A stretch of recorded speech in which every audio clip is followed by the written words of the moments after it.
വിഷയത്തിലുള്ള ക്ലാസ്സാണ് കഴിഞ്ഞത്. ഏകദേശം 2 മണിക്കൂറോളമായി.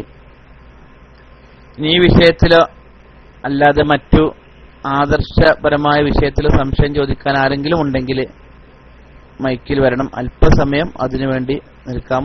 യുഎയിലാണ് ഉസ്താദ്, അധികം സമയം ഇരുത്താൻ പറ്റില്ല. അവിടെ 11:30 മണിയായിട്ടുണ്ട്. ആർക്കെങ്കിലും വല്ല സംശയം ഉണ്ടോ? പല ആളുകൾക്ക് ഇവിടെ നേരത്തെ ടെക്സ്റ്റ് അടിച്ചവരും ക്ലാസ്സിൽ വന്നവരെ മൈക്കിലേക്ക് വരണമെന്നൊക്കെ പറഞ്ഞിരുന്നു. അവരൊക്കെ പോയി തോന്നുന്നു.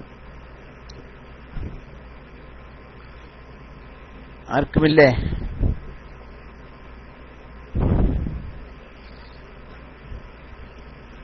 ചോദ്യക്കാരില്ലേ? പിന്നെ ഉസ്താദ്, റേഡിയോ വൈക്ക് ഒരാൾ ചോദ്യം ചോദിച്ചിട്ടുണ്ട്. അപ്പൊ ക്ലാസ് നടന്നുകൊണ്ടിരിക്കുമ്പോൾ ചോദിച്ചാൽ അപ്പോൾ ഇവിടെ ആയിട്ടുണ്ടാവും. ഇന്നിപ്പോ ഈ പൂജ ഉള്ള നാട്ടിലെയും എന്താണ് വിജയദശമി മഹാനവമി, അതുമായിട്ട് പൂജക്ക് പേനകള് പുസ്തകങ്ങളൊക്കെ വെക്കലുണ്ട്. അപ്പൊ അതിനൊരു പ്രത്യേക ഫുഡ് ഉണ്ടാക്കുന്നുണ്ട്. ഈ കുവൈറ്റിൽ നിന്ന് ഒരാൾ വിളിച്ചാണ്, അദ്ദേഹത്തിന്റെ റൂമിൽ ഒരു പഞ്ചാബി ഉണ്ട്. അങ്ങനെ എല്ലാ വർഷവും അങ്ങനെ ഫുഡ് കൊടുക്കലുണ്ടാവും. ഇപ്പൊ ഈ ഓണത്തിനെ പറ്റി ചിന്തിച്ചപ്പോഴാണ് ഇക്കുറി തിന്നിട്ടില്ല, അപ്പൊ ആ ഭക്ഷണം കഴിക്കാൻ പറ്റുമോ എന്ന് ചോദിച്ചിട്ടുണ്ട്. അപ്പൊ അറിയാൻ ആഗ്രഹമുണ്ട്. അദ്ദേഹം ചിലപ്പോൾ കേൾക്കുന്നുണ്ടാവും. അസ്സലാമു അലൈക്കും.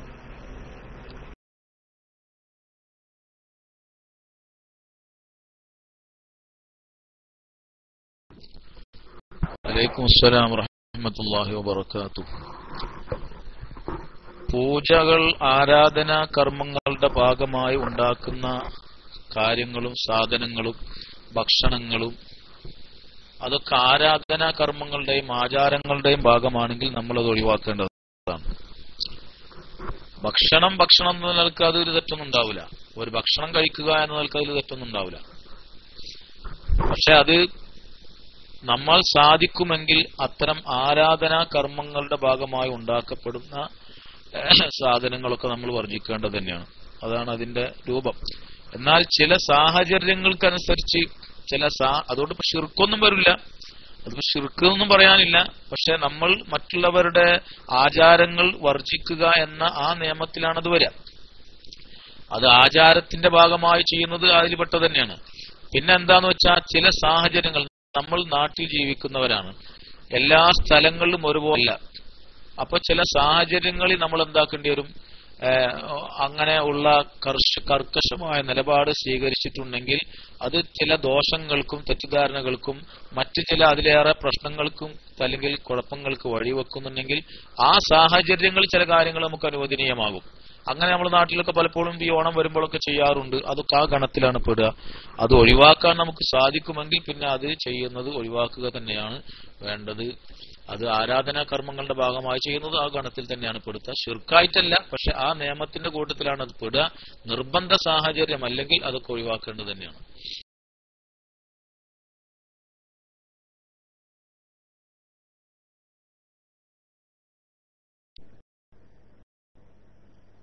ഹലോ, അസ്സലാമു അലൈക്കും. കേൾക്കുന്നുണ്ടോ? ഞാന് ക്ലാസ് ഒന്നും കേട്ടിട്ടില്ല, പക്ഷെ ചെറിയൊരു സംശയം ചോദിക്കാൻ വേണ്ടി വിളിച്ചാണ്. ഖത്തറിലും സൗദിയിലൊക്കെ മുഹറം 9 നാളെയാണോ എന്നറിയാൻ വേണ്ടിട്ട് ചോദിച്ചതാണ്. അസ്സലാമു അലൈക്കും.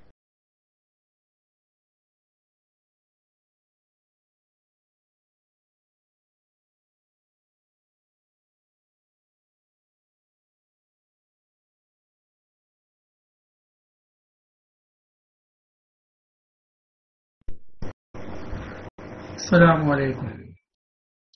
കേൾക്കുന്നുണ്ടോ? ഹലോ ഉസ്താദ്, ഇപ്പൊ നേരത്തെ ഉസ്താദ് ആയത്ത് വരുമോ മുസ്ലിങ്ങൾ അക്രമികളായ യുദ്ധത്തിന് തയ്യാറായിക്കോളും. ആ ഇത് ഓതിക്കാണ്ടാണ് നമ്മളെ നാട്ടിലൊക്കെ NDF ഉണ്ടല്ലോ, അവരോട് നമ്മൾ വല്ലതും പറയുമ്പോൾ അത് ഖുർആൻ അത് ഓതിട്ട് പറയും. അപ്പൊ നമ്മളെല്ലായിടത്തും ആക്രമിക്കപ്പെടില്ല. അപ്പൊ നമ്മൾ അതിനു വേണ്ടി സജ്ജമാണ്. ഖുർആൻ തന്നെ പറയുന്നുണ്ടല്ലോ. അപ്പൊ നമ്മുടെ നാടിനെ സംബന്ധിച്ച് പുസ്തകം പറഞ്ഞു ഇന്ത്യയിലെ ഇതനുസരിച്ച് നോക്കാൻ പറ്റും. പക്ഷെ അവരത് ഓതിക്കാണ്ടാണ് അവർ പറയുന്നത്. അത് എത്രത്തോളം ശരിയാണ്?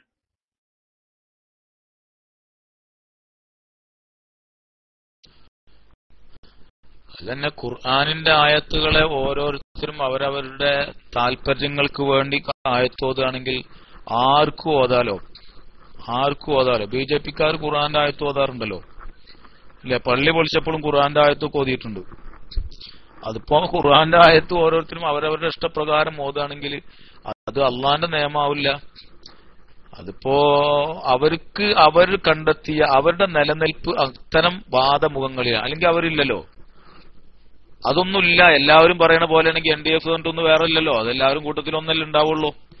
പ്രത്യേകമായിട്ട് അവരില്ലല്ലോ. പ്രത്യേകമായി എന്തെങ്കിലും പറഞ്ഞെങ്കിലല്ലേ വേറിട്ടൊരു പ്രത്യേക വിഭാഗം ഉണ്ടാവാൻ പറ്റുള്ളൂ. അപ്പൊ അത് പറയുമ്പോ അത് ആളുകൾക്കിടയിൽ അംഗീകാരം കിട്ടണമെങ്കിൽ എന്ത് വേണം? അത് ഖുർആന്റെ പേരിൽ പറയേണ്ടി വരും. അത്രയില്ല അതിനൊക്കെ പറ്റി പറയാൻ പറ്റുള്ളൂ. ഈ ആയത്തും ഈ പറയണത് നമ്മൾ സജ്ജാണ്. നമ്മൾ എത്രത്തോളം സജ്ജാണ്? നമ്മളെ പീഡിപ്പിക്കപ്പെടുന്നുണ്ട്, നമ്മളെ ആക്രമിക്കപ്പെടുന്നുണ്ട്, ശരിയാണ്. അതെ, അതിനെ പ്രതിരോധിക്കാൻ എത്രത്തോളം നമ്മൾ സജ്ജാണ്? എത്രത്തോളം നമ്മൾ സജ്ജാണ്? നാട്ടിലെ ഭൂരിപക്ഷ സമൂഹത്തെ അല്ലെങ്കിൽ നമ്മുടെ ശത്രുക്കളായി നിൽക്കുന്ന വലിയ സമൂഹം, എല്ലാവരും ഒക്കെ കൂട്ടത്തിലല്ല, വലിയൊരു വിഭാഗം, അതുപോലെ തന്നെ മറ്റ് ഉത്തരവാദിത്തപ്പെട്ട സേനാ വിഭാഗങ്ങളിലൊക്കെ വലിയ ഒരു വിഭാഗം ആ തരത്തിലുണ്ട്, അധികാരി വർഗത്തിലുണ്ട്. ഇവരൊക്കെ നേരിടാൻ ഈ NDF എന്നൊരു പാർട്ടിക്കാരും സജ്ജായിട്ടുണ്ടോ? അപ്പൊ നമ്മളതിന്റെ കോലൊക്കെ കാണുന്നുണ്ടല്ലോ, അല്ലേ? അങ്ങനെ ഇപ്പൊ നാട്ടിലിപ്പോ എന്തൊക്കെ നടക്കണോ? എത്ര ആൾക്കാർ വെട്ടിക്കൊന്നു, അല്ലെ? NDF വരെ അവിടെ ഭയങ്കര സംഭവമല്ലേ ഉണ്ടാക്കണത്? സജ്ജായിട്ടല്ല ഇപ്പൊ NDF വരെ സജ്ജമായതിന്റെ കോലാണല്ലോ ഇപ്പൊ അവിടെ കാണുന്നതൊക്കെ. അപ്പൊ അതൊക്കെ സ്വന്തം കണ്ണു ചുമ്പി അങ്ങോട്ട് പറയുന്നെ. എനിക്ക് ഖുർആന്റെ ആയത്തോ തന്നെ അതിലൊന്നും വലിയ അർത്ഥമൊന്നുമില്ല. അല്ലാഹു സുബ്ഹാനഹു വ തആല ഏതെല്ലാം തരത്തിൽ എങ്ങനെയൊക്കെ 70-ലധികം ആയത്തുകൾ തന്നെ അത് തടഞ്ഞുകൊണ്ടാണ് ഇറക്കിയത്. അള്ളാഹ്ക്ക് കഴിയാത്തത് കൊണ്ടല്ലോ. അള്ളാഹു തആല സഹായിക്കുകയാണെങ്കിൽ സഹായിക്കാൻ ഏറ്റവും അർഹതപ്പെട്ട മുസ്ലിമീങ്ങളല്ലേ അന്നുള്ളത്. എന്നിട്ടും അള്ളാഹു തആല അതൊക്കെ പഠിപ്പിച്ചത് എന്തിനാ? അള്ളാഹ്ക്ക് അവിടെ സഹായിക്കാലോ. എന്തിനാ 70ഓളം ആയത്തുകളിൽ അല്ലെങ്കിൽ മക്കത്തെ 13 കൊല്ലത്തോളം അള്ളാഹു തആല ആ ഒരു നിലപാട് സ്വീകരിച്ചത് എന്തിനാണ്? അല്ലെങ്കിൽ അങ്ങനെ സ്വീകരിക്കാൻ പറഞ്ഞത് എന്തിനാ? അള്ളാഹ്ക്ക് സഹായിക്കാൻ അപ്പൊ കഴിയാത്തത് കൊണ്ടല്ലോ. അള്ളാഹ് ഇവിടെ ആരെങ്കിലും സഹായിക്കുകയാണെങ്കിൽ സഹായം നേടാൻ ഏറ്റവും അർഹതപ്പെട്ടവരനല്ലേ അവിടെ ഉള്ളത്. ഇതൊക്കെ മനസ്സിലാക്കണ്ടേ? അപ്പൊ അതൊക്കെ നമ്മെ പഠിപ്പിക്കുകയാണ്. അത്തഖിയത്തു ഇലാ യൗമിൽ ഖിയാമ എന്ന് പണ്ഡിതന്മാർ പറഞ്ഞു. എല്ലാം തത്തക്കൂമിന്നും തുക്കാ, ശത്രുക്കളുടെ ഷർറ് സൂക്ഷിക്കാൻ വേണ്ടി നിങ്ങൾക്ക് അവരുമായി നടത്തുന്ന ചില നീക്കുപോക്കുകള്, പ്രത്യക്ഷത്തിലുണ്ടാകുന്ന അവരുമായിട്ടുള്ള നമ്മളെ സഹകരണങ്ങള്, അത് ഖിയാമത്ത് നാൾ വരെ ഇവിടെ നിലനിൽക്കുന്നതാണ് പണ്ഡിതന്മാർ പറഞ്ഞിട്ടുള്ളത്. അതാണ് ഖുർആന്റെ വ്യാഖ്യാനം. അതും ഖുർആൻ പറഞ്ഞത് തന്നെയല്ലേ. ഖുർആൻ യുദ്ധം ചെയ്യുന്നു മാത്രമേ പറഞ്ഞത്. ഇല്ലാൻ തത്തക്കൂമിന്നും തുക്കാ, അവരുടെ ഷർറ് സൂക്ഷിക്കാൻ വേണ്ടി എന്താക്കാം, നിങ്ങൾക്ക് അവരുമായി ചില പ്രത്യക്ഷത്തിൽ ചില സഹകരണങ്ങളൊക്കെ ആവാം. അങ്ങനെ തന്നെ ഇന്ത്യയുടെ സാഹചര്യത്തിൽ പോവുള്ളൂ. അങ്ങനെയാണ് അവിടുത്തെ സ്ഥിതിഗതികളുള്ളത്, അല്ലെങ്കിൽ അതുപോലുള്ള നാട്ടുകളിലൊക്കെ ഉള്ളത്. അത്തരം നാടുകളിൽ അങ്ങനെ സൂക്ഷിക്കാൻ വേണ്ടി സഹകരിക്കാം എന്നതാണ് ഏത് ദീനിന്റെ നിയമം. അതാണ് പരിശുദ്ധ ഖുർആൻ തന്നെ നമ്മെ പഠിപ്പിച്ചിട്ടുള്ളത്. അതൊക്കെ പണ്ഡിതന്മാർ വിശദീകരിച്ചിട്ടുണ്ട്. അവിടൊക്കെ അങ്ങനത്തെ സ്ഥിതിഗതികളാണ്. എല്ലാവരും ഇസ്ലാമിക രാഷ്ട്രത്തിൽ ജീവിക്കുന്ന നിയമങ്ങൾ മാറിയാവില്ലല്ലോ. സാഹചര്യങ്ങൾക്കനുസരിച്ച് വ്യത്യസ്ത നിയമങ്ങളാണ്. എല്ലായിടത്തും ഇസ്ലാമിക രാഷ്ട്രത്തിൽ ഉണ്ടാവുന്ന നിയമം തന്നെ വേണമെന്ന് വെച്ചാൽ നടക്കുന്ന കാര്യമാണോ? അത് ദീനിന് യോജിക്കുന്ന കാര്യമല്ല. അതൊരിക്കലും കൊണ്ടു നടക്കാനും കഴിയില്ല.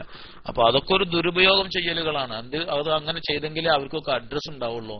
അത്തരക്കാർ തന്നെയാണ് സമൂഹത്തിന്റെ നാശത്തിലേക്ക് കൊണ്ടെത്തിക്കുന്നതും. അല്ലാഹു ആകട്ടെ.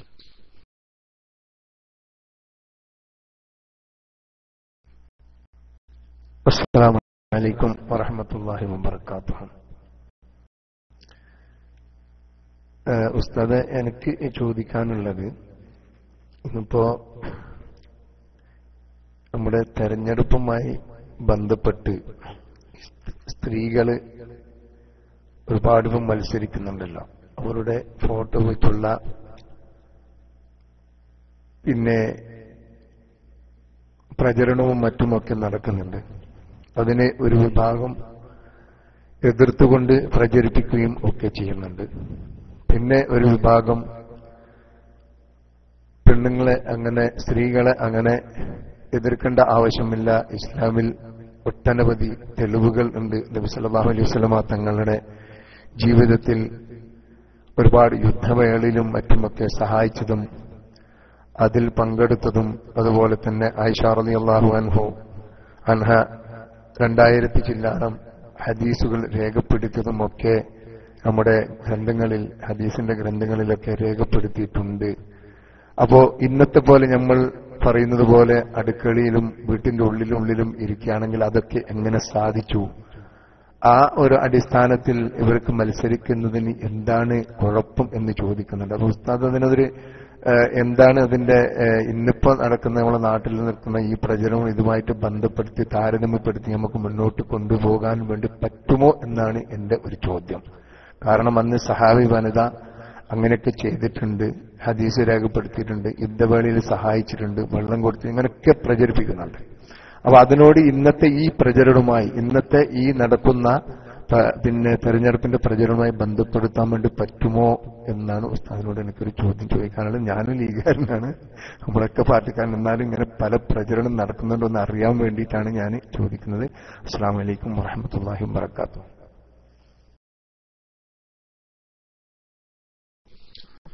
അലൈക്കും അസ്സലാം വറഹ്മത്തുള്ളാഹി വബറകാതുഹു. സ്ത്രീകളുടെ മത്സരവുമായി ബന്ധപ്പെട്ട് പറഞ്ഞാൽ, ഈ നേരത്തെ പറഞ്ഞതുപോലെ ദീനിന്റെ നിയമങ്ങൾ സാഹചര്യങ്ങൾക്കനുസരിച്ച് ചില വ്യത്യാസങ്ങൾ ഉണ്ടായിരിക്കും എന്നതാണ് അതിന്റെ അടിസ്ഥാനം. നാം എല്ലാ അർത്ഥത്തിലും സുരക്ഷിതരാണെങ്കിൽ നമുക്ക് യാതൊരു പ്രശ്നവുമില്ല. ഇസ്ലാമിക വ്യക്തിത്വ അനുസരിച്ച് നമുക്ക് പൂർണ്ണമായും ജീവിക്കാൻ, നിയമങ്ങൾ പാലിച്ചുകൊണ്ട് ജീവിക്കാൻ കഴിയുന്ന സാഹചര്യമുണ്ടെങ്കിൽ അവിടെ എന്താണ്, അവിടെ ഒരു നിയമം ഉണ്ടായിരിക്കും. ഒരാൾക്ക് അതിന് കഴിയില്ല. ഇപ്പൊ ഉദാഹരണമായിട്ട് പറഞ്ഞാൽ, നമുക്കൊരു കുഴപ്പമില്ല, അത്യാവശ്യം നമുക്ക് സുരക്ഷിതരായി ഇരിക്കാനുള്ള വീടുണ്ട്, കഴിക്കാനുള്ള ഭക്ഷണമുണ്ട്, ആരോഗ്യമുണ്ട്, നമുക്ക് പുറത്തുനിന്നുള്ള ഭീഷണികളൊന്നുമില്ല, നമ്മുടെ ദീനനുസരിച്ച് നമുക്ക് ജീവിക്കാം പൂർണ്ണമായിട്ടും. അപ്പൊ ഒരു നിയമം ഉണ്ടായിരിക്കും. അപ്പുറത്ത് വേറൊരാള്, അയാൾക്ക് കഴിക്കാനൊന്നുമില്ല, ഭക്ഷണം കഴിക്കാനൊന്നുമില്ല, അയാളെ കയ്യിലൊന്നുമില്ല, അയാളുടെ സാഹചര്യം അതാണ്. പക്ഷെ അവിടെ പിന്നെ എന്താ ഉള്ളത്? അവിടെ ഒരു കാള ചത്ത് കിടക്കുന്നുണ്ട് നോക്കാം, അല്ലെങ്കിൽ ഒരു ആട് ചത്ത് കിടക്കുന്നുണ്ട്, അപ്പുറത്തൊരാട് ചത്ത് കിടക്കുന്നുണ്ട്. അതല്ലാതെ അവിടെ മനുഷ്യർക്ക് തിന്നാൻ പറ്റുന്ന ഒരു സാധനം അവിടെ ഇല്ല. ഉള്ളതാകട്ടെ ഒരാട് ചത്ത് കിടക്കുന്നതാണ്. അവിടെ അവനോട് പറയാണ്, ഇപ്പുറത്ത് നിന്നിട്ട് ഇവ അങ്ങനെ പറയാണ്, ആ ചത്ത സാധനം തിന്നൽ ഹറാമാണെന്ന് ഖുർആനിൽ പറഞ്ഞിട്ടുണ്ട്. മൈത്തത്ത് ഹറാമാണെന്ന് അല്ലാഹു തആല ഖുർആനിൽ പറഞ്ഞിട്ടുണ്ട്. അതുകൊണ്ട് പാടില്ല എന്ന് ഇവിടെ ഇരിക്കണോൻ അങ്ങോട്ട് ഓതി കൊടുത്തിട്ട് വല്ല കാര്യമുണ്ടോ? ഈ നിയമം അങ്ങോട്ട് പറഞ്ഞു കൊടുത്താൽ പറ്റുമോ? അവിടെ ഇരിക്കണോൻക്ക് അവിടുത്തെ സാഹചര്യം, അവന്റെ സാഹചര്യത്തിനനുസരിച്ചാണ് നിയമം. അവിടെ ജീവൻ നിലനിർത്താൻ വേണ്ടി എന്ത് ചെയ്യുക? അവർക്ക് അതിന് ആവശ്യമുള്ള ലറൂറത്ത്, ആ നിർബന്ധ സാഹചര്യത്തെ പരിഗണിച്ചുകൊണ്ട് ആ നിർബന്ധ സാഹചര്യം ഒഴിവാക്കാൻ ആവശ്യമായ തരത്തിലുള്ള പരിമിതികൾ സൂക്ഷിച്ചുകൊണ്ട് എന്ത് ചെയ്യുക? അവന്റെ ജീവൻ നിലനിർത്താൻ ആവശ്യമായത് അവൻക്ക് അതിന് കഴിക്കാം. എന്ന് വെച്ചിട്ട് എത്രയും വാരി വലിച്ചിട്ട് നല്ല സുഭിക്ഷമായിട്ട് നന്നായി തട്ടാനാണോ? അങ്ങനല്ല. അവന്റെ ജീവൻ നഷ്ടപ്പെടാതിരിക്കാൻ വേണ്ടി ആവശ്യമായത് ആ ലറൂറത്തിന്റെ സാഹചര്യത്തെ പരിഗണിച്ചുകൊണ്ട് ചെയ്യാന്നാണ് പറയണത്. അവിടുത്തെ നിയമം ഒന്ന് വേറെയാണ്. എന്നാ അങ്ങനെയാണ് അതിന്റെ കാര്യങ്ങളുള്ളത്. ഇത് എല്ലാ വിഷയത്തിലും ഇങ്ങനെ തന്നെയാണുള്ളത്. നമുക്കിപ്പോ സൗദി അറേബ്യ അല്ലെങ്കിൽ മറ്റ് ഇസ്ലാമിക രാജ്യങ്ങളിലുള്ള നിയമങ്ങളുണ്ട്. അവിടെ അവരുടെ സാഹചര്യത്തിനനുസരിച്ചാണ്. അതതിന്റെ പൂർണ്ണ രൂപമായിരിക്കും ചിലപ്പോ. അതേ സമയത്ത് മറ്റ് രാഷ്ട്രങ്ങളിൽ താമസിക്കുന്നവരാണെങ്കിലോ, അതിനിപ്പോ ഞാൻ നേരത്തെ പറഞ്ഞതും, അന്യ ആളുകൾ, നമ്മുടെ ശത്രുക്കളായ ആളുകൾ, അവരുമായി നമുക്ക് യാതൊരു ലാ യത്തഖിദുൽ മുഅ്മിനൂനൽ കാഫിരീന ഔലിയാ മിൻ ദൂനിൽ മുഅ്മിനീൻ വമൻ യഫ്അൽ ദാലിക ഫലൈസ മിനല്ലാഹി ഫീ ഷൈഇൻ ഇല്ലാ അൻ തത്തഖൂ മിൻഹും തുഖാ. രണ്ടാമതൊരു സാഹചര്യമാണ് പറയുന്നത്. മുഅ്മിനീങ്ങൾ ആര് ഉണ്ടാക്കാൻ പാടില്ല? ആ മറ്റുള്ളവരെ ഏതാക്കാൻ പാടില്ല? സ്നേഹബന്ധം അല്ലെങ്കിൽ സൗഹൃദ ബന്ധം ഉണ്ടാവാൻ പാടില്ല. പാടില്ല. നമ്മുടെ ശത്രുക്കളായ ആളുകളെ അങ്ങനെ തന്നെ നമ്മൾ കാണണം. അതേ സമയത്ത് ഇല്ലാൻ തത്തക്കുമിന്നും തുക, ഇങ്ങനെയുള്ള ഏതെങ്കിലും രാഷ്ട്രങ്ങളിലോ, ഇബ്നു കസീറൊക്കെ പരിശോധിച്ചാൽ അത് കാണാൻ പറ്റും. ഇല്ലാ ഫീ ബഅദിൽ ബുൽദാനി, ചില രാഷ്ട്രങ്ങളിലോ ചില സാഹചര്യങ്ങളിലോ നിങ്ങൾക്ക് അവരുടെ ഷർറ് തടുക്കാൻ വേണ്ടി ചില സഹകരണങ്ങൾക്ക് ആവശ്യമായി വന്നാൽ അവിടെ നിയമം ഒന്ന് വേറെയാണ്. ഇത് ഖിയാമത്ത് നാൾ വരെയുള്ള ആയത്തന്നല്ലേ. അന്നതുപോലെ തന്നെയാണ് ഈ കാര്യങ്ങളിലൊക്കെയും ഉള്ളത്. സ്ത്രീകളെ മത്സരിപ്പിക്കൽ നിർബന്ധമില്ലാത്ത ഒരു സാഹചര്യമാണെങ്കിൽ അവിടെ മത്സരിപ്പിക്കരുത്. അങ്ങനെ തന്നെയാണ് നിയമം. മത്സരിപ്പിക്കരുത്. സ്ത്രീകൾ അങ്ങനെ മത്സരിക്കാൻ പോവുകയും ചെയ്യരുത്, അവരെ ഫോട്ടോ വെക്കുകയും ചെയ്യരുത്, പ്രചരിപ്പിക്കുകയും ചെയ്യരുത്, മത്സരിപ്പിക്കുകയും ചെയ്യരുത്. നിർബന്ധമായി നമുക്കങ്ങനെ ചെയ്യേണ്ടി വന്നാൽ എന്ന് പറഞ്ഞാൽ എന്താ അതിനർത്ഥം? അത് ചെയ്തില്ലെങ്കിൽ അതിന്റെ പിന്നിൽ വരാൻ പോകുന്ന ഭവിഷ്യത്ത് ചിലപ്പോൾ വളരെ വലുതായിരിക്കും. നമുക്ക് താങ്ങാനും തടുക്കാനും ഊഹിക്കാനും കഴിയാത്തതായിരിക്കും. അതിപ്പോ എന്താ ആയിക്കോട്ടെ നമുക്ക് നോക്കണ്ടെന്ന് വെച്ചാൽ അതിന്റെ പിന്നിൽ വരാൻ പോകുന്ന നഷ്ടങ്ങളും ദോഷങ്ങളും ചിലപ്പോൾ നമുക്ക് തടുക്കാൻ കഴിയാത്തതായിരിക്കും. ഇതാണേത് നിർബന്ധ സാഹചര്യം എന്ന് പറഞ്ഞു. അങ്ങനെയുള്ള സാഹചര്യങ്ങളിൽ എന്ത് ചെയ്യേണ്ടി വരും? അവിടെ നമ്മുടെ സാഹചര്യത്തെ നിർബന്ധിക്കുന്ന എത്രത്തോളം നിർബന്ധിക്കുന്നു അതിന്റെ പരിധിയിൽ നിന്നുകൊണ്ട് എന്ത് ചെയ്യാൻ പറ്റും? ഇത്തരം കാര്യങ്ങൾ ചിലതൊക്കെ അനുവദിക്കപ്പെടും. ഉദാഹരണമായിട്ട് പറഞ്ഞാൽ ഭരണാധികാരിയെ ഏൽപ്പിക്കുന്ന വിഷയം ചർച്ച ചെയ്തെടുത്ത് കാണാം. ഭരണാധികാരി ആരായിരിക്കണം? ഭരണാധികാരി അല്ലെങ്കിൽ കാളി ആണെങ്കിലും ഇനി ഭരണാധികാരി ആണെങ്കിലും അയാൾ മുജിത്തഹിദാവണം എന്നൊക്കെയാണ് നിയമം. മുജിത്തഹിദായ പണ്ഡിതനായിരിക്കണം, അല്ലേ? അതില്ലാത്ത ഒരു സാഹചര്യം വരുമ്പോ ഭരണാധികാരി നിശ്ചയിക്കാണ്ടിരിക്കാൻ പറ്റുമോ? അപ്പൊ അതിനനുസരിച്ചൊരു ഇളവ് അവിടെ ഉണ്ടായിരിക്കും. സാധിക്കുമെങ്കിൽ ആ നിയമം പൂർണ്ണ രൂപം അതാണ്. അതുപോലെ തന്നെ ഭരണാധികാരിയായ ഇമാം ആരായിരിക്കണം? കുറേശികളിൽപ്പെട്ട ആളുകളായിരിക്കണം എന്നാണ് നിയമം. അപ്പൊ തങ്ങന്മാരൊക്കെ ഉണ്ടെങ്കിൽ അവരൊക്കെയാണ് എന്താക്കേണ്ടത്? നിശ്ചയിക്കേണ്ടത്. ഏത് നമ്മളെ നേതൃസ്ഥാനത്ത് നിശ്ചയിക്കേണ്ടത് അവരൊക്കെയാണ്. ഇനി അതില്ലാതെ വന്നാലോ? ആ ഒരു രംഗം ഒഴിച്ചിടാൻ പറ്റുമോ? ഇല്ല. അതേപോലെ തന്നെ ആണായിരിക്കണം എന്ന് പറഞ്ഞു കൊടുത്തുകൊണ്ട് ആണായിരിക്കണമെന്ന് ഷർത്ത് പറഞ്ഞിട്ടുണ്ട്. അതൊന്നും കഴിയാത്ത സാഹചര്യത്തിൽ വന്നാൽ എന്ത് ചെയ്യേണ്ടി വരും? അതിനനുസരിച്ച് നിയമമാണ് അപ്പൊ അവിടെ ഉണ്ടായിരിക്കുക. അതാണ് അതിന്റെ കാര്യം. പക്ഷെ അവിടെ എന്തുണ്ട്? ആ നിർബന്ധ സാഹചര്യമാണ് അതിനെ നമുക്ക് അനുവദിച്ചു തന്നത്. ആ നിർബന്ധ സാഹചര്യത്തിന്റെ പരിധികൾ സൂക്ഷിക്കണം. അത് സൂക്ഷിച്ചുകൊണ്ട് അവിടെ ദീനിന്റെ ചിട്ടകളും അടുക്കുകളും സൂക്ഷിക്കാൻ കഴിയുന്നത്ര സൂക്ഷിച്ചുകൊണ്ടായിരിക്കണം അതൊക്കെ ചെയ്യേണ്ടത്. അത് വളരെ ഗൗരവമേറിയ ഒരു വിഷയമാണ്. അത്തരം രംഗങ്ങളിലേക്ക് ഇറങ്ങുന്ന സ്ത്രീകളെ വളരെ കൃത്യമായും വ്യക്തമായും കാര്യങ്ങൾ പറഞ്ഞ് ബോധ്യപ്പെടുത്തിയും പഠിപ്പിച്ചും തന്നെ ആയിരിക്കണം അതിന് ചെയ്യേണ്ടത്.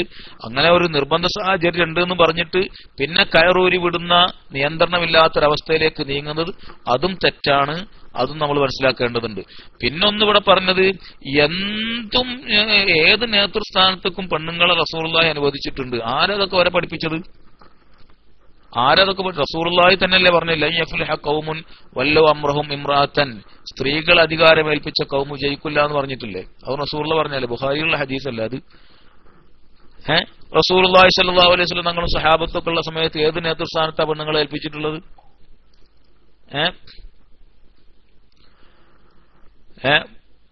അല്ലേ? ഏത് സാഹചര്യത്തിലാണ് റസൂലുള്ളാഹി സ്വല്ലല്ലാഹു അലൈഹി വസല്ലം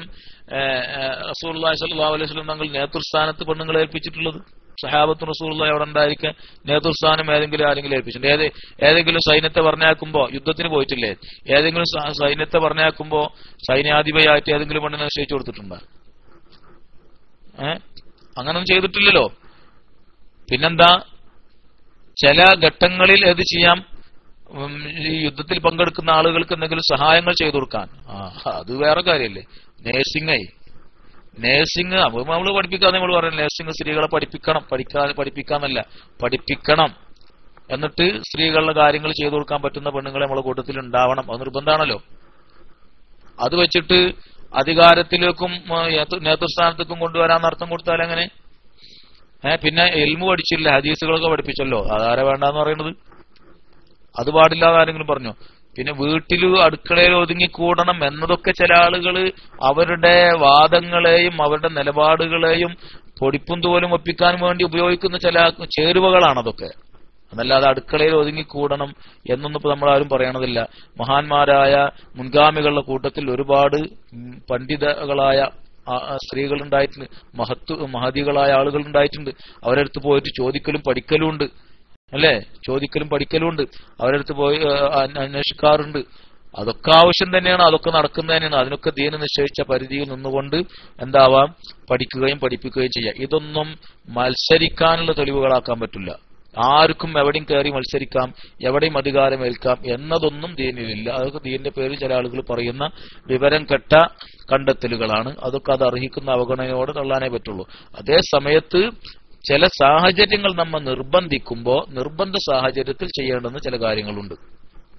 അവിടെ അതിന്റെ പിന്നിൽ വരാപോകുന്ന ഭവിഷ്യത്തുകളെ തടയാൻ വേണ്ടി എന്ത് ചെയ്യാം? അങ്ങനെ ചെയ്യുന്നത് കൊണ്ട് വിരോധമില്ല. അതാണ് അതിൽ പണ്ഡിത ലോകത്ത് സ്വീകരിക്കുന്ന നിലപാട്. അതൊക്കെ തന്നെ നമുക്ക് അതിൽ പറയാനുള്ളത്.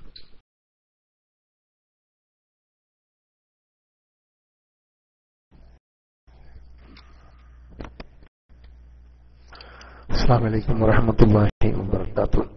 അപ്പൊ പിന്നെ ഉസ്താദ് ഈ ഇതിന് വിപരീതമായിട്ട് ഇപ്പോ വഹാബികൾ ചോദ്യം ചോദിക്കുന്നുണ്ട്. കാരണം ഇപ്പോ സുന്നികളായ കൂടുതലിപ്പോ മത്സരിക്കുന്നത് സുന്നത്ത് ജമാഅത്തിൽപ്പെട്ട പെണ്ണുങ്ങളാണ്, സ്ത്രീകളാണ്. അപ്പൊ ഈ വഹാബികളുടെ ഒരു ചോദ്യം ഉണ്ട്. അവരിങ്ങനെ ഞാൻ പിന്നെ ഈ വാട്സപ്പിലൊക്കെ കണ്ടതും കേട്ടതാണ്. അപ്പോ ഈ പൊതുവേദിയിൽ ഇങ്ങനെ രംഗത്ത് വന്നുകൊണ്ട് മത്സരിക്കുവാനും പഞ്ചായത്തിൽ മത്സരിക്കുവാനും വാർഡുകളിൽ മത്സരിക്കുവാനും മുഖം തുറന്നുകൊണ്ട് പല വേദികളിൽ പ്രസംഗിക്കുവാനും പിന്നെ എങ്ങനെ സുന്നി പണ്ഡിതന്മാർ അനുവദിച്ചു കൊടുക്കുന്നു? അത് അനുവദനീയമാണോ? ഇവർക്ക് പള്ളിക്ക് പോകുമ്പോൾ മാത്രമാണോ പ്രശ്നം ഉള്ളത്? പള്ളിയിലേക്ക് പോകുന്നതിന് അതേ അച്ചടക്കത്തോടും ഈ പറയുന്ന അച്ചടക്കത്തോടും കൂടെ അതിനെന്തിനാണ് എതിർക്കുന്നത് എന്ന് ആ വഹാബികൾ ഒരു മുതലെടുപ്പും കൂടി നടത്തുന്നുണ്ട് ഇതില്. അപ്പൊ അതിനെക്കുറിച്ച് അതും ഇതുമായിട്ട് ഉസ്താദ് എന്താണ് നമുക്ക് താരതമ്യപ്പെടുത്താനുള്ളത്? അതിനെക്കുറിച്ചൊന്ന് വിശദീകരിക്കാൻ വേണ്ടി പറ്റുമോ? കാരണം ഇതിപ്പോ പറയുന്നതൊക്കെ ചിലപ്പോ ചില ആൾക്കാരെ ക്ലിപ്പ് ആക്കി നാളെ വാട്സാപ്പിലൊക്കെ വിടും. അതും ഒരു വിഷയമാണ്. അപ്പൊ അതും കൂടി നമ്മൾ പരിഗണിക്കേണ്ടതുണ്ട്. അതായിരുന്നാലും ഇൻഷാ അല്ലാഹ് അപ്പൊ ഇങ്ങനെ ഉള്ള ഒരു ചോദ്യം മറുഭാഗത്ത് നിന്നും നമ്മുടെ ഭാഗത്തേക്ക് വരുന്നുണ്ട്. അപ്പൊ അതിനെക്കുറിച്ചൊന്ന് ഉസ്താദ് വിശദീകരിച്ചാൽ കൊള്ളായിരിക്കും. അസ്സലാമു അലൈക്കും.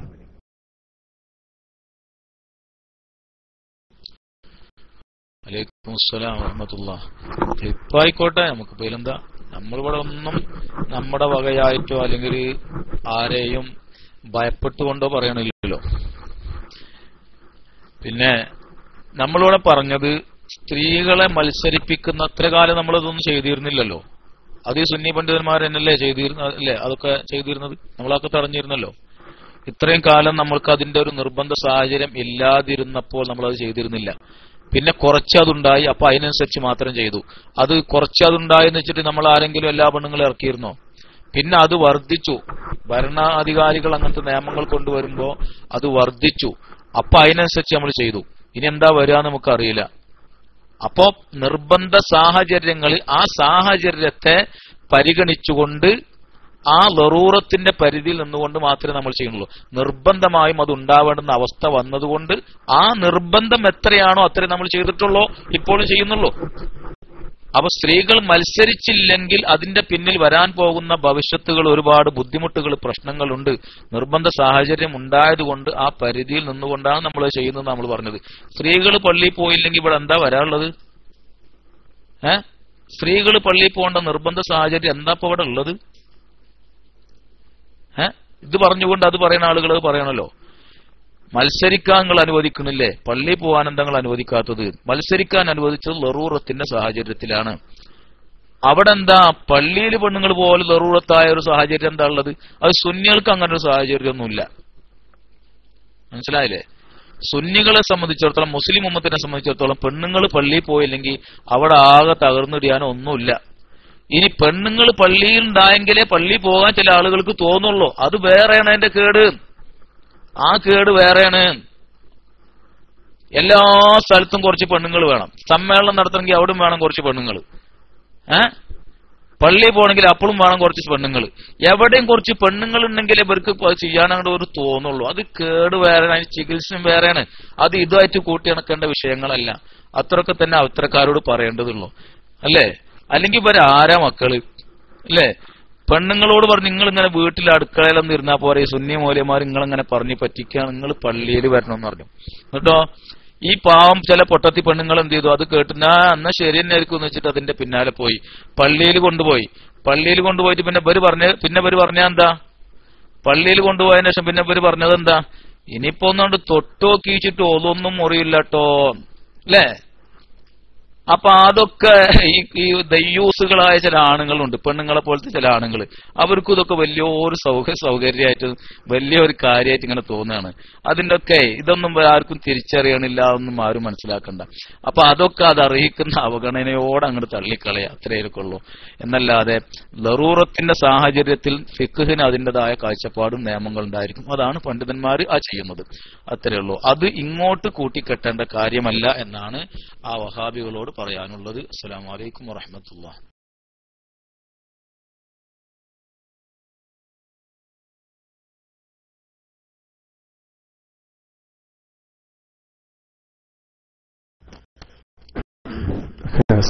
അസ്സലാമു അലൈക്കും വറഹ്മത്തുള്ളാഹി വബറകാതുഹു. എന്തായാലും നല്ല മറുപടിയാണ് ബഹുമാനപ്പെട്ട ഉസ്താദ് അവർകൾ നമുക്ക് നൽകിയത്.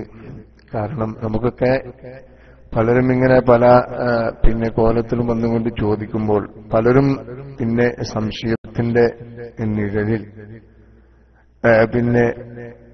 ഇരിക്കുന്നതായിട്ട് നമുക്ക് കാണാൻ വേണ്ടി സാധിക്കും.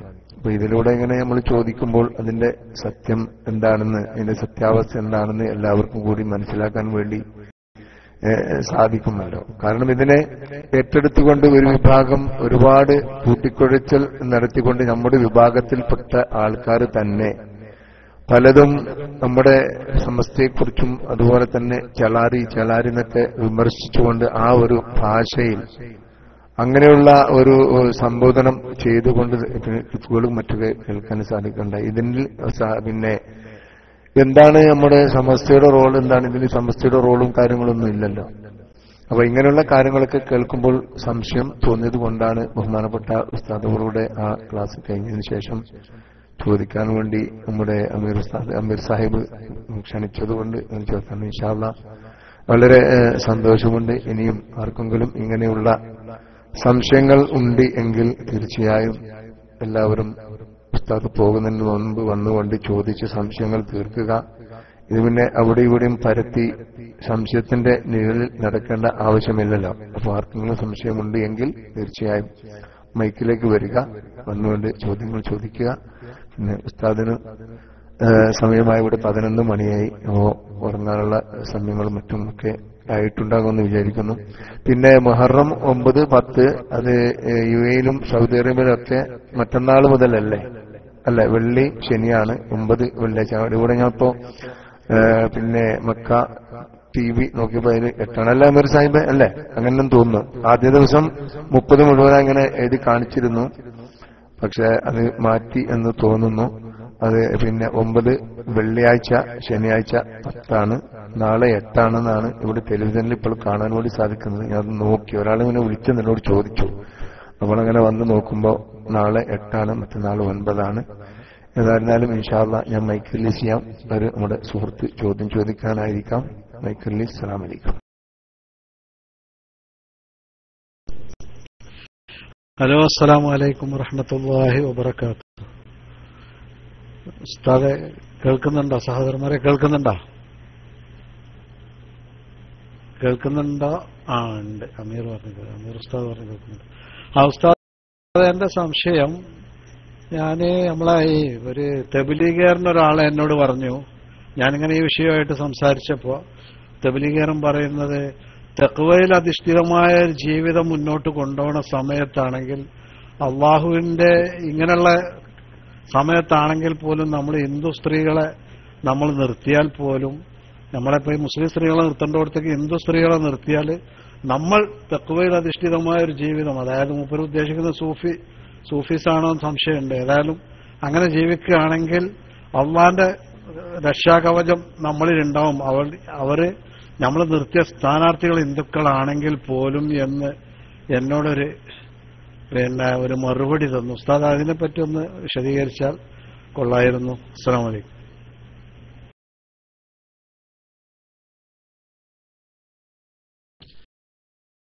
അലൈക്കും അസ്സലാം വറഹ്മത്തുള്ളാഹി.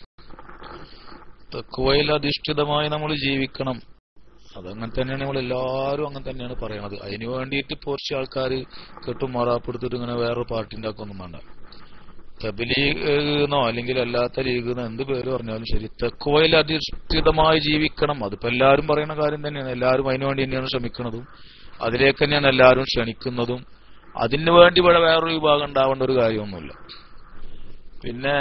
അങ്ങനെ നമ്മൾ ജീവിക്കുകയാണെങ്കിൽ നമുക്ക് ഒരു വിഷമം ഉണ്ടാവൂല. അത് അള്ളാഹുവിന്റെ വാദാണ്. അള്ളാഹുവിനനുസരിച്ച് ജീവിക്കുന്നവർ അള്ളാഹു താല എന്ത് ചെയ്യും? സഹായിക്കും. അവർക്ക് വിഷമങ്ങൾ ഉണ്ടാവുക എന്ന് പറഞ്ഞത് അതൊക്കെ വ്യത്യാസങ്ങളാണ്. ഇപ്പോ തഖ്വയിൽ അധിഷ്ഠിതമായി ജീവിക്കുന്നതായിരുന്നല്ലോ മക്കത്ത് 13 കൊല്ലം. തഖ്വല്ലാണ്ട് അവിടെ ജീവിച്ചിരുന്നത്. തബ്ലീഗുകാരൻ അത് പറയണ്ടേ?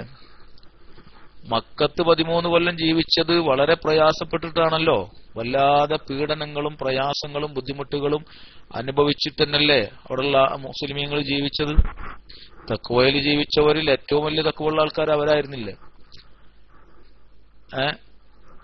എന്നിട്ടും അവരൊക്കെ അത് അനുഭവിക്കേണ്ടി വന്നില്ലേ? അപ്പൊ അത് വെച്ചാൽ അള്ളാഹു താല തഖ്വയിൽ ജീവിക്കുന്ന ആളുകൾ അള്ളാഹു താല സഹായിക്കില്ല എന്നാണോ? അങ്ങനെയല്ല. പക്ഷെ നിയമം എന്ന് പറയുന്നത് ഇതിന്റെ അപ്പുറമുള്ളൊരു കാര്യമാണ്. നിയമമായിട്ട് അങ്ങനെ വരും. അവിടെയുള്ള നിയമത്തിനനുസരിച്ചാണ് ഇവിടെ ലോകത്തിന്റെ ഘടന ഉള്ളത്. അത് അള്ളാഹുവിന്റെ നിയമമാണ്. അതിനനുസരിച്ച് അവിടുത്തെ കാര്യങ്ങൾ വരിക. സിയാസത്ത് എന്ന് പറഞ്ഞാൽ ഈ ലോകത്തിന്റെ കാര്യങ്ങളെ കൈകാര്യം ചെയ്യൽ നിയമങ്ങൾക്കനുസരിച്ചാണ്. തഖ്വ ഉള്ളവനായി കഴിഞ്ഞാൽ അവൻ അല്ലാഹു തആല നിയമത്തിനപ്പുറം പലതും കൊടുക്കും ചെയ്യും. അത് വേറെ കാര്യം. അത് ചെയ്യാം. ചിലപ്പോൾ അല്ലാഹു തആല ഉദ്ദേശിക്കുന്നില്ലെങ്കിൽ ചെയ്യാതിരിക്കാം.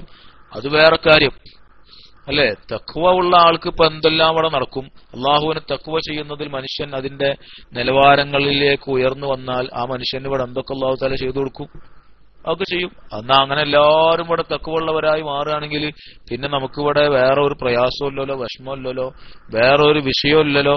തഖ്വയിൽ അധിഷ്ഠിതമായി ജീവിച്ച ആളുകൾ ഇവിടെ എന്ത് ചെയ്തിട്ടുണ്ട്? കടലിന്റെ മേലെ കൂടെ നടന്നു പോയിട്ടുണ്ട് അല്ലെ?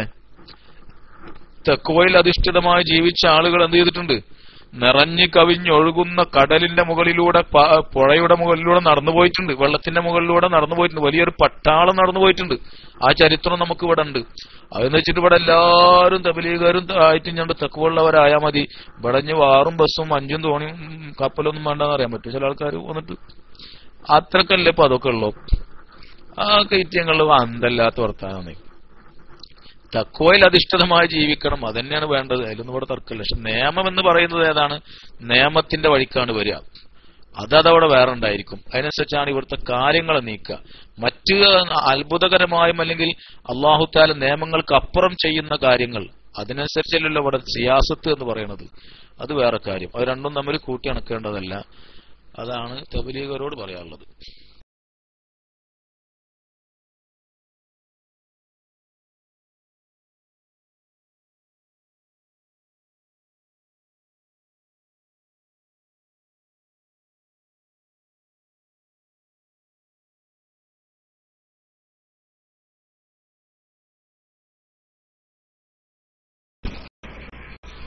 അസ്സലാമു അലൈക്കും വറഹ്മത്തുള്ളാഹി വബറകാതുഹു. ജസാക്കുമുല്ലാഹു ഖൈർ.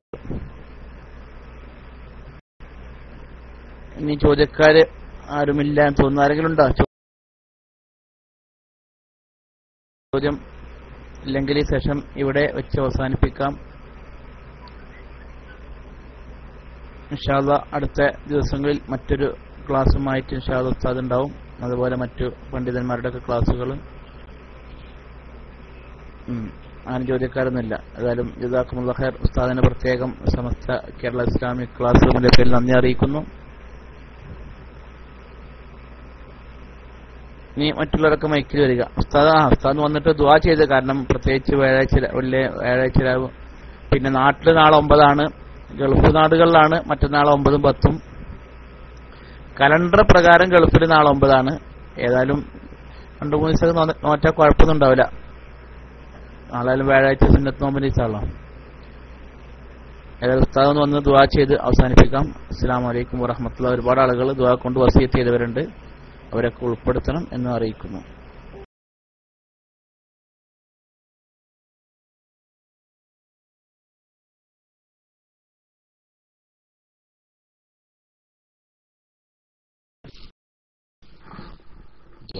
നേരത്തെ ചെയ്തില്ലേ അല്ലേ? നേരത്തെ ദ്വാരന്നല്ലോ. അൽഹംദുലില്ലാഹി റബ്ബിൽ ആലമീൻ. അല്ലാഹുമ്മ സ്വല്ലി അലാ സയ്യിദിനാ മുഹമ്മദിൻ വഅലാ ആലിഹി വസഹ്ബിഹി വസല്ലം. അർഹമുർ റഹീമീനായ അല്ലാഹ്, ഈ പാതിരാ സമയത്ത് പാപികളായ ഞങ്ങൾ നിന്നോട് ചോദിക്കുന്ന ചോദ്യങ്ങളെ നീ കബൂൽ ചെയ്യണേ റഹ്മാനെ. പാപികളായ ഞങ്ങൾ ധാരാളം തെറ്റുകൾ ചെയ്തവരാണ്. നിന്റെ ഫضل കൊണ്ട് ഞങ്ങൾക്ക് മഗ്ഫിറത്ത് നൽകണേ അല്ലാഹ്.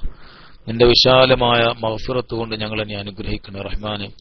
എല്ലാവിധ തെറ്റുകുറ്റങ്ങളെ തൊട്ട് ഞങ്ങളെ നീ ശുദ്ധമാക്കണേ അല്ലാഹ്. ഹൃദയത്തിൽ ഈമാനും നൂറും ഇൽമും ഹിക്മത്തും നിറച്ചു തരണേ റഹ്മാനെ.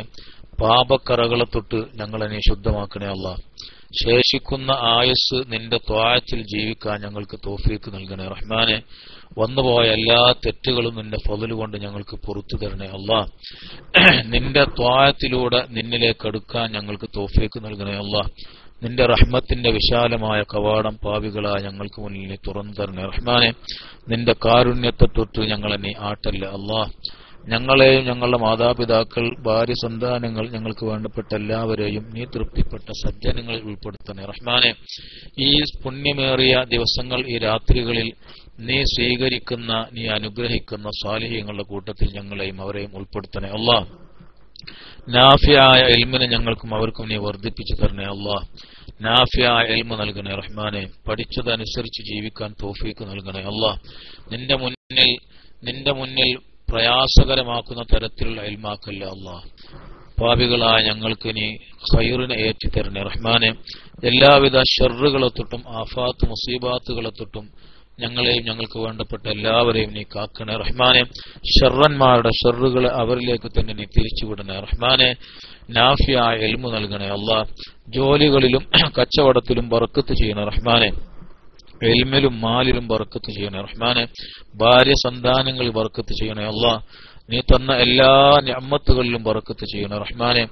നിന്റെ നിഅമത്തുകളെല്ലാം നിനക്ക് ശുക്ർ ചെയ്യാനുള്ള വഴികളാക്കി തരണേ റഹ്മാനെ. നിന്റെ നിഅമത്തുകളെ കൊണ്ട് നിന്നെ നിഷേധിക്കുന്നവരുടെ കൂട്ടത്തിൽ പാപികളായ ഞങ്ങൾ ഉൾപ്പെടുത്തല്ലേ അല്ലാഹ്. നീ സ്വീകരിച്ച സജ്ജനങ്ങൾ ഉൾപ്പെടുത്തണേ അല്ലാഹ്. പരാജയപ്പെടുത്തല്ലേ റഹ്മാനെ. പരാജയപ്പെടുത്തല്ല റഹ്മാനെ. വിഷമങ്ങളും ബുദ്ധിമുട്ടുകളുമുള്ള ആളുകളുടെ വിഷമങ്ങളൊക്കെ നീ നീക്കി കൊടുക്കണേ റഹ്മാനെ. ജോലികളിലും കച്ചവടത്തിലും മറ്റും വിഷമങ്ങൾ അനുഭവിക്കുന്നവരുടെ വിഷമങ്ങളെ നീക്കി കൊടുക്കണേ അല്ലാഹ്.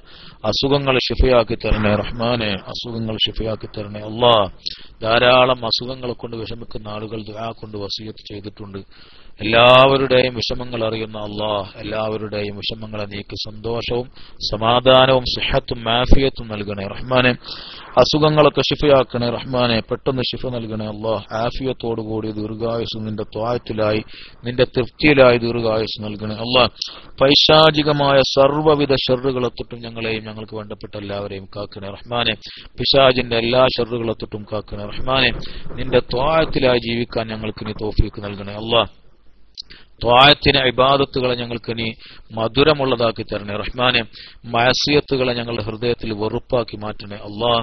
ഞങ്ങൾ ചെയ്യുന്ന ചെറിയ ചെറിയ അമലുകൾ നിന്റെ ഫضل കൊണ്ട്, അതിലുള്ള കുറവുകളും വീഴ്ചകളൊക്കെ നികത്തിയും കൊണ്ട് നീ നിന്റെ ഫضل കൊണ്ട് സ്വീകരിക്കണേ അല്ലാഹ്. നാളെ മീസാനുൽ ഹസനാത്തിൽ ഏറെ ഭാരമുള്ള അമലുകളാക്കി ഞങ്ങൾക്ക് അതിനെ നീ മാറ്റിത്തരണേ റഹ്മാനെ. നാഫിയായ ഇൽമു നൽകണേ റഹ്മാനെ. നിന്റെ ദീനിന് വേണ്ടി ഖിദ്മത്ത് ചെയ്യാൻ തൗഫീഖ് നൽകണേ റഹ്മാനെ. മക്കൾക്ക് നാഫിയായ ഇൽമു നൽകണേ റഹ്മാനെ. ഇൽമും ഹിക്മത്തും അഖലും ഫഹമും അദബും അവർക്ക് നീ നൽകണേ റഹ്മാനെ.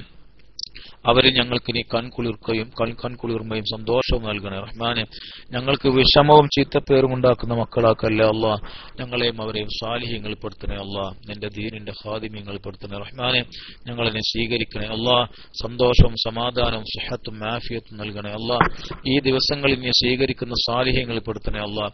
ത്വാഅത്ത് ചെയ്യാൻ തൗഫീഖ് നൽകണേ അല്ലാഹ്. ഞങ്ങളെ നീ സ്വീകരിക്കണേ. നിന്റെ റഹ്മത്തിന്റെ കവാടത്തെ തൊട്ട് ഞങ്ങളെ നീ ആട്ടിക്കളയല്ലേ അല്ലാഹ്. മുസ്ലിം ഉമ്മത്തിന് നീ ഇസ്സത്ത് നൽകണേ റഹ്മാനെ. മുസ്ലിമീങ്ങളെ വിഷമിപ്പിക്കുന്ന ആളുകളെ നീ നിലക്ക് നിർത്തണേ റഹ്മാനെ. അവരുടെ ഷർറുകളെ തൊട്ട് ഉമ്മത്തിനെ നീ കാക്കണേ അല്ലാഹ്.